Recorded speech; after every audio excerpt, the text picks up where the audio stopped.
Spire.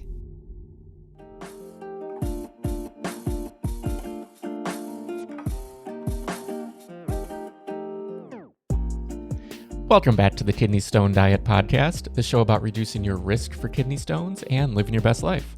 I'm your host and fellow student, Jeff Saris, and I'm here, as always, with our resident nurse and professional kidney stone expert, Jill Harris.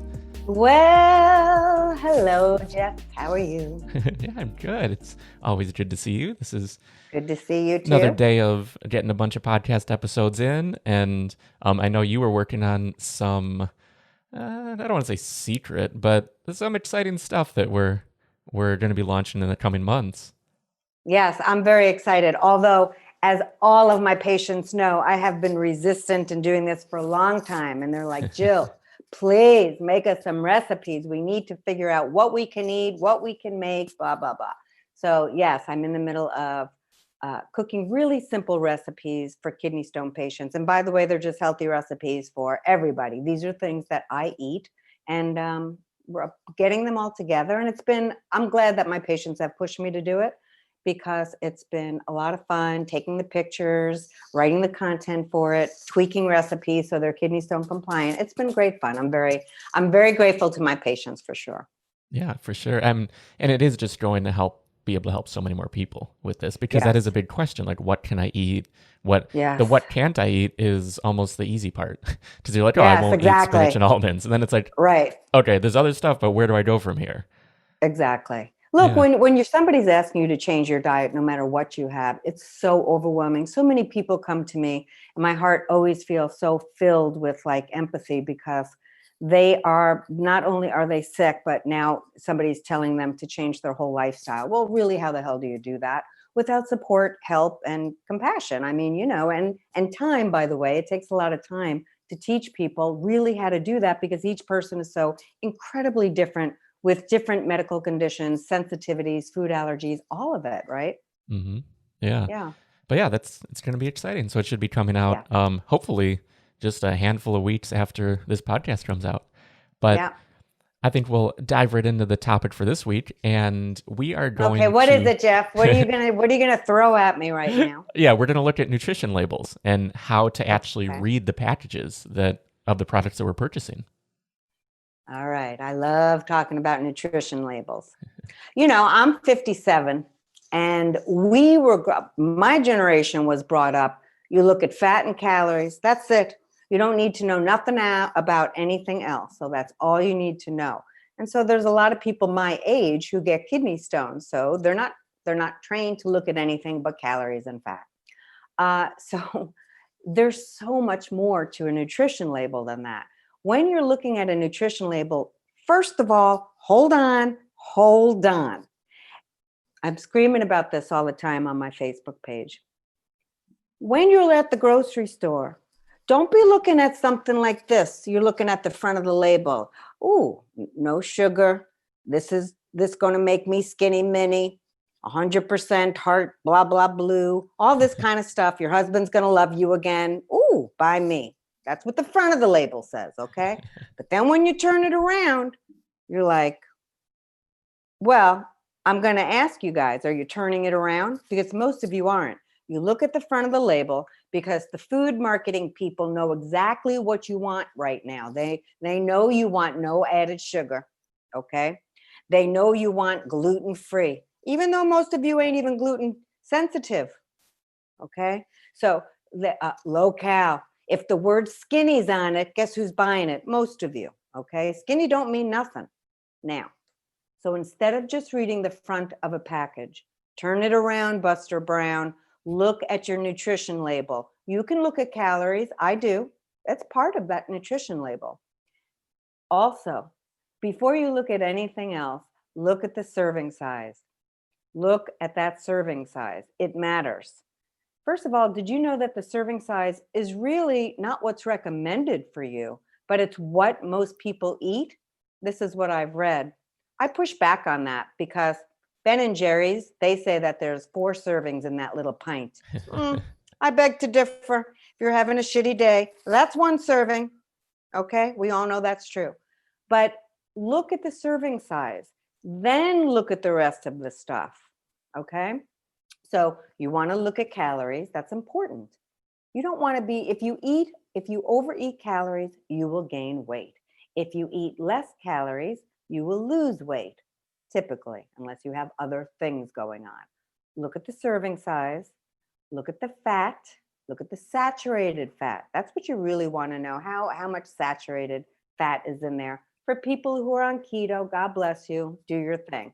But that's just something to know, okay? You want to look at how much fiber is in your product.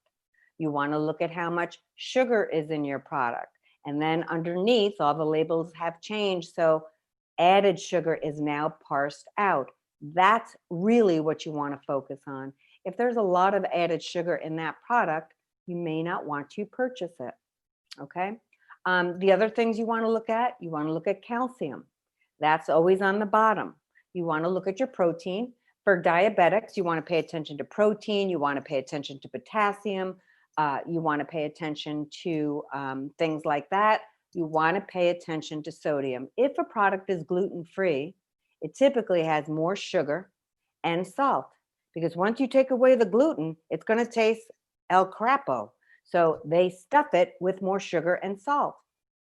If it's a gluten-free, low sugar product, there's going to be a heck of a lot of sodium in it.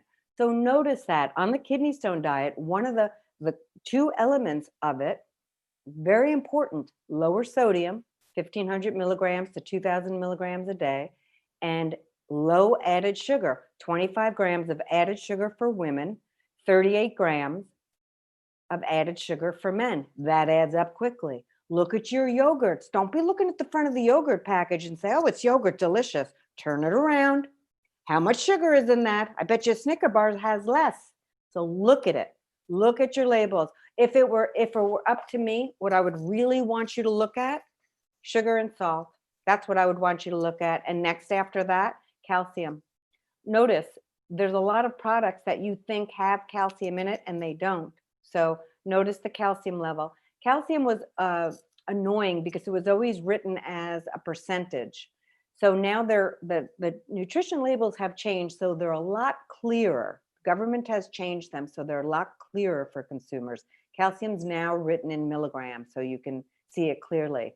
The other thing, like I said, they parsed out added sugar. That's a big change that the food people didn't want to happen, but the government wanted that to happen because diabetes, heart attacks, right? So sugar is something that we really need to limit because it affects every organ in our body, fatty liver disease, all of it.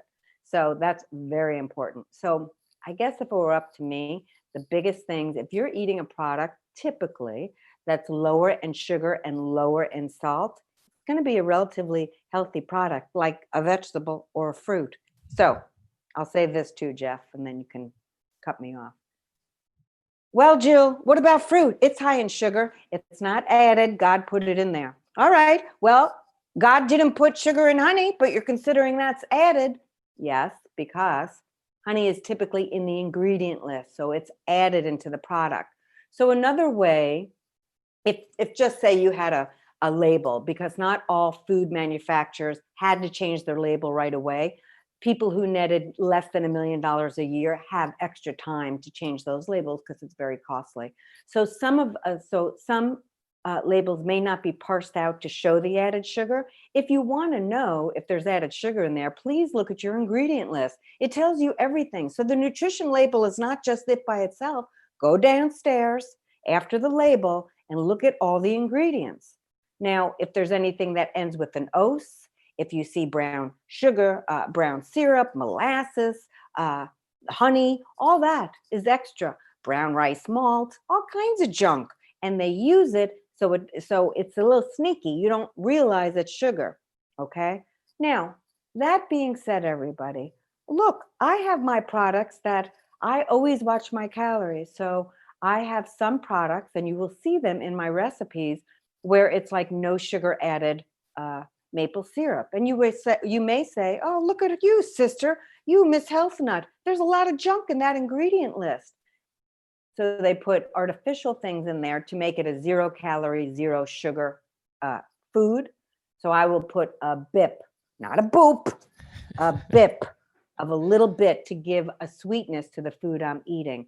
So why I'm telling you that, well, I'm always transparent. My patients know exactly what I do. But the other reason I'm telling you that is I am not expecting everybody who listens to me to have organic, $100 million flour. I mean, you know what I'm saying? Sometimes so what if you want artificial sugar sometimes? I really don't care about that. If you're having it every day in huge quantities, you may want to rethink that. But sometimes you want to aim for it's good enough. And maybe your biggest thing is you really need to cut down on sugar right now because you're an addict and you're a diabetic and you're overweight. So you may have to use your sugar substitute sometimes. I don't care. It's not a big deal. Okay. All right. I digress. You know I always do, Jeff. You got to cut me off. No, I mean, that's really good because that is the thing that, I mean, we can rewind for a second and go back to how you said replacing things with sugar and salt.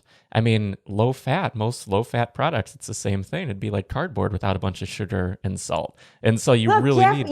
you weren't alive back then because you're baby. But we were all chowing on Snackwells, okay? So Uh-huh. a Snackwell cookie was 0 fat, but nobody ever paid attention to sugar because nobody was talking about that. So what does that mean? Like what we do now with kale and spinach and almonds. When someone says, "Oh, it's low this," we didn't have 2 Snackwells, we had a whole row. So people overdo it when somebody says, it's healthy for you. We just eat as much as we want, right? Yeah, so it's important to actually look then. I mean, just seeing those catchphrases, the marketing jargon on the front doesn't tell you the whole Oh my, picture, give you the whole picture. So actually, I wanted to ask one more thing because you have something like orange juice. That yeah. wouldn't have added sugar, but it's missing all the constituent components of the orange. How does that play into Yes. your approach? So I love your question. You always ask great questions. Here's the deal. So I wouldn't suggest that diabetics try to get their calcium from orange juice. And because it is very high in regular sugar, even regular sugar, because it's all concentrated, right? And so you're taking out all the pith, so there's no fiber in it either. So, right, you're just getting a shot right to your, veins with arteries with sugar. I wouldn't, personally, I wouldn't drink orange juice, but some people use it for their calcium. Here's the rub though. If you look at orange juice in the grocery store, and even though I don't drink it, I look at it because it's what I do for a living and I have to teach patients about it. If you look at it, vegans will use orange juice as a source for calcium. But the darn thing is, the lower sugar ones tend not to have any calcium in them. The ones that they put calcium in tend to be the full sugar ones. So it's kind of annoying. You have to look around. That's been my experience with it. So don't assume. That's why I always say, after 30 years of eating healthy, whenever I see a new product, I always turn it around. It's not like I'm above fooling myself. I've definitely brought stuff home and go, "Oh my God, how did I not turn it around? Buster Brown, Jill, come on." So you have to do it with every product. And orange juice is one of those things. Like I said, yogurt is one of those things. Look at mustard, look at ketchup, so filled with salt, but you would never think of anything unhealthy in those condiments. Why do you love them? Because they're salty. That's why. And sugary, by the way. So yes, orange juice is a great example. And we're back. Just little technical difficulties there. But we're talking about juice and orange juice specifically and the sugar content. I'm not sure how much of it we got just because I ran out of storage on the computer. So if we can maybe rewind for a second just to recap that.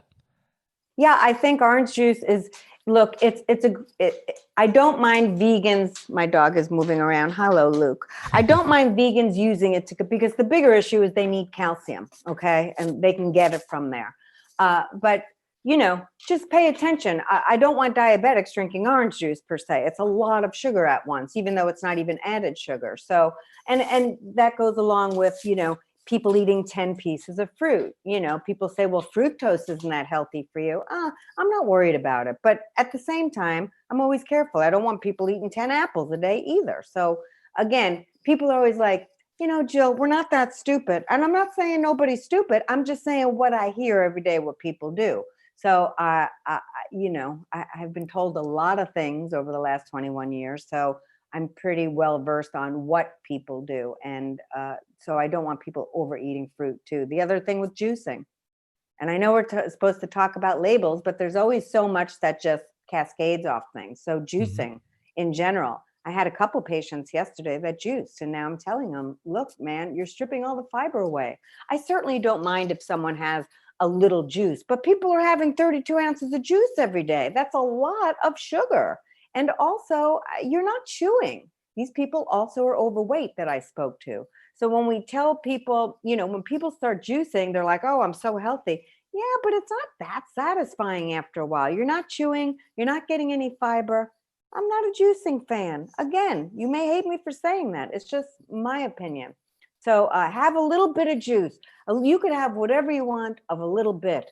But be careful. When you're having a hard time carrying that big jug of juice in the car to go to work, it's too much. Yeah. Yeah. And I mean, with juicing too, that is a lot of times people have like a lot of weight loss and there's these success stories. Like there's a documentary, what is it called? Fat, Sick, and Nearly Dead. Like really, I really enjoyed that one, and it's all about juicing. But a lot of times what people miss in the showing, like the showcasing of juicing, is they took out the garbage and replaced it with juice. The taking out the garbage is such a big part of these transitions, and usually like with a diet shift, that's one of the major parts. So you can almost go to anything sometimes to lose weight, and it's like, oh, all McDonald's, all whatever, but it doesn't mean it's better for you. Exactly. I totally agree with that. Right. So, and again, look, if somebody comes to me and they say, look, Jill, I'm going to continue drinking gin most of the day, and I'm still going to only use fast food, I'll be like, good. If that's where you want to start, that's right on. But let's just half the amount of what you're doing. And guess what? You'll be healthier. Okay. Because you're having less of it. Yeah. So it's just like, again, it comes down to a portion size. If somebody came to me, which they don't, but if somebody wanted to quit smoking, I'd just be like, okay, so, just smoke less. You'll be healthier until you don't smoke anymore. So the problem is always portion. Look, nobody's going to sell a diet book talking about this though. Okay. So it's not sexy. It's not marketable. But that's the truth. We need to watch our portion sizes. And when we do treat ourselves, of course, we're going to treat ourselves, but don't let that make you go into like a slippery slope of you can't get yourself to stop eating. Right. So, it's all a fine line. And I think that's why diet is so confusing and it's overwhelming. We can't fall for the marketing bulldo. We really just have to be eating responsibly, looking at our labels, watching our portion sizes, eating a little bit of everything, okay? And just reining it in and knowing when to stop. I will always say that. We have to know when to stop. Don't choose a diet that tells you you can have as much as you want of something. You're going to get sick of that something, by the way, I would think. Even bacon, people. Yeah. Well, I think that's a good place to close out today. So if you're enjoying this podcast, be sure to check out the website, actually, kidneystonediet.com. Jill has the Kidney Stone Diet Prevention course. She has one-on-one consultations. There's all sorts of free and premium content over there. You never have to spend $1. I mean, you can go get everything that you need from there. There's more episodes of the podcast. We have a bunch going on. So I think we will wrap there, and be sure to like, comment, and subscribe on this video if you're watching, or subscribe to the podcast on Apple Podcasts or Spotify or wherever you're listening right now. Yeah, everybody comment on YouTube because I love answering them. So do it, people. Yeah, you're in there responding to everyone. Yeah, and you are everywhere. I mean, you have the Facebook group with thousands of people you're interacting with all the time. We have YouTube, the podcast. Instagram. Instagram as well. Yeah, so I think we will call that a wrap for today. Thanks again, Jill. Bye, Jeff. Thank you so much.